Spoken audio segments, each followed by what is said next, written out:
अस्सलाम वालेकुम, welcome to my YouTube channel cooking with Siha Rizwan. आज हम बनाएंगे बहुत मज़ेदार स्पाइसी सा बैंगन का भरता, जिसको अगर आप गरम गरम नान, रोटी और पराठे के साथ खाएंगे तो खाने का मज़ा आ जाएगा। इंशाल्लाह ताला रेसिपी आपको बहुत पसंद आएगी। तो आइए बिस्मिल्लाह करते हैं और बना लेते हैं ये रेसिपी। सबसे पहले जी एक बड़े साइज़ का बैंगन, 2 टमाटर और एक पूरी लहसुन की मैंने कली ले ली है। टमाटर और बैंगन मैंने अच्छे से वॉश कर लिए हैं। अब बैंगन को हमें डायरेक्ट आग पे रख देना है, दरमियानी आग पे हमें इसको पकाना है। इतना पकाना है कि इसकी ऊपर वाली जो स्किन है वो बिल्कुल जल जाए, बिल्कुल ब्लैक की तरफ चली जाए। बीच बीच में इसकी साइड चेंज कराती जाऊंगी ताकि जो बैंगन है इक्वली हर साइड से पक जाए। और देखें इसकी स्किन ब्लैक होना शुरू हो चुकी है। अच्छे से पकाएंगे। बैंगन हो चुका है जी तैयार, इसको प्लेट में निकाल लेंगे। और अब हम टमाटर और लहसुन को भी इसी तरह से सेक लगवाएंगे ताकि वो भी अच्छी तरह से रोस्ट हो जाएं। मैंने एक हांडी का स्टैंड रख लिया है चूल्हे के ऊपर ताकि एक ही दफ़ा में मैं इन चीज़ों को भी पका लूं। और बीच बीच में साइड चेंज कराते हुए टमाटर और लहसुन को भी हमें इसी तरह से पकाना है। एक टमाटर बिल्कुल तैयार हो चुका है। दूसरे टमाटर को अभी मैं थोड़ा सा और सेक लगवाऊंगी। इसमें अभी मुझे थोड़ी सी कसर लग रही है कि ये अच्छे से नहीं पका। लहसुन भी पक चुका है, इसको भी निकाल लेंगे प्लेट में। और दूसरा टमाटर भी हमारा हो चुका है जी तैयार, इसको भी प्लेट में रखते हैं। प्लेट में रखने के बाद सारी चीज़ों को पहले मैंने थोड़ा ठंडा कर लिया ताकि मैं आसानी से इनको पकड़ पाऊँ। और अब हमें इनके ऊपर से ये जला हुआ छिलका जो है वो निकाल देना है, उतार देना। बहुत आसानी से छिलका उतर जाएगा क्योंकि रोस्ट होने की वजह से ये काफ़ी गल चुका है और आसानी से रिमूव हो रहा है। और अगर थोड़ा बहुत छिलका रह भी जाए तो कोई परेशानी वाली बात नहीं है, इसका बहुत ज़बरदस्त फ्लेवर आता है इसके अंदर। और लहसुन जो है आप नॉर्मली आप उसको छीलें तो थोड़ा टाइम लेता है छीलने में। और देखें रोस्ट करने के बाद इजीली हम इसको छील पा रहे हैं। सब चीज़ें छिल चुकी हैं।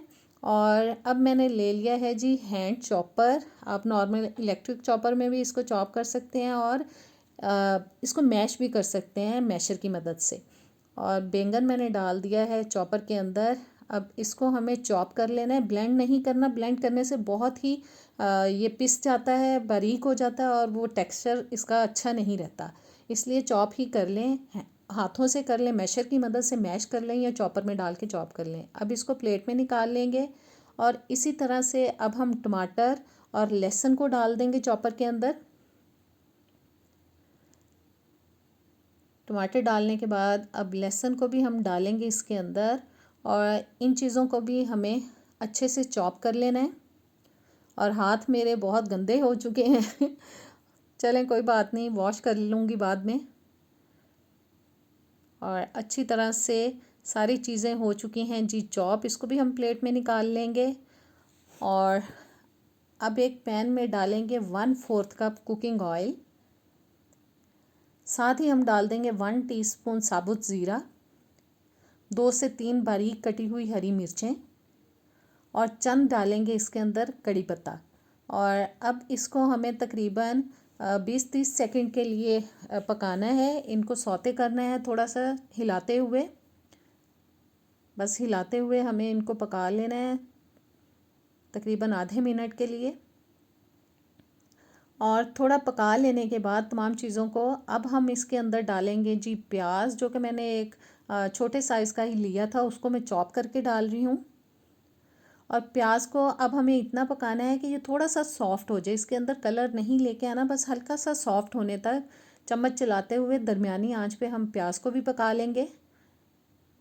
प्याज हमारा हो चुका है जी सॉफ्ट। अब मैं 1 टीस्पून डाल रही हूँ इसके अंदर खुश्क मेथी, उसको भी अच्छे से मिक्स करेंगे। नमक डालेंगे हस्बे ज़ायका। 1 टीस्पून जाएगा लाल मिर्च का पाउडर। 1/4 टीस्पून मैं डाल रही हूँ इसके अंदर हल्दी पाउडर।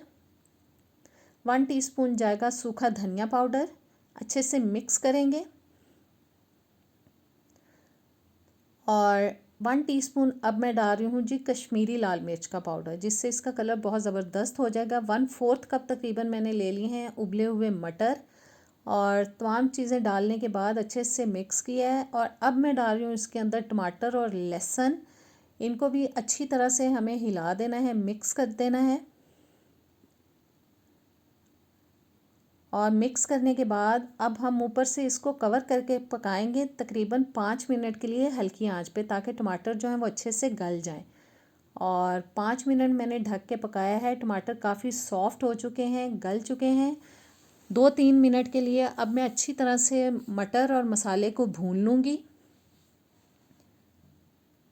2-3 मिनट भूनने के बाद अब डाल देंगे इसके अंदर हम मैश किए हुए बैंगन को। बैंगन डालने के बाद अच्छी तरह से फिर मिक्स करेंगे, सारी चीज़ों को हिलाएंगे। ज़बरदस्त सी हमें इसकी मिक्सिंग कर देनी है। और आंच जो है मैंने फिर से बिल्कुल हल्की कर दी है, क्योंकि हमें अब इसको हल्की आंच पे ही पकाना है। और बस जी, अच्छे से मिक्स कर देने के बाद ऊपर से फिर से कवर कर देंगे इसको, और इसको 8-10 मिनट के लिए हम हल्की आंच पे पकाएंगे। तकरीबन 10 मिनट के लिए मैंने इसको हल्की आंच पे पकाया है, ताकि अच्छे से बैंगन भी जो हैं वो गल जाएं, अच्छे से पक जाएं। आधा टीस्पून अब मैं डाल रही हूँ इसके अंदर गरम मसाला पाउडर, और साथ ही डाल देंगे हरा धनिया। अच्छी तरह से मिक्स करेंगे ताकि मसाले का और हरे धनिए का फ्लेवर भी इसके अंदर आ जाए, ज़बरदस्त सी खुशबू आ जाए। और 1-2 मिनट पका लेने के बाद भरता हमारा हो चुका है जी रेडी। इसको हम बोल में निकालेंगे। तो कैसी लगी आपको ये रेसिपी? यकीन माने बहुत मज़े का बनता है। इंशाल्लाह ताला आपको बहुत पसंद आएगा। ज़रूर ट्राई कीजिएगा, मुझे कमेंट्स में बताइएगा। और नेक्स्ट वीडियो तक दें मुझे इजाज़त। इंशाल्लाह ताला अच्छी वीडियो के साथ मिलेंगे। अल्लाह हाफ़िज़।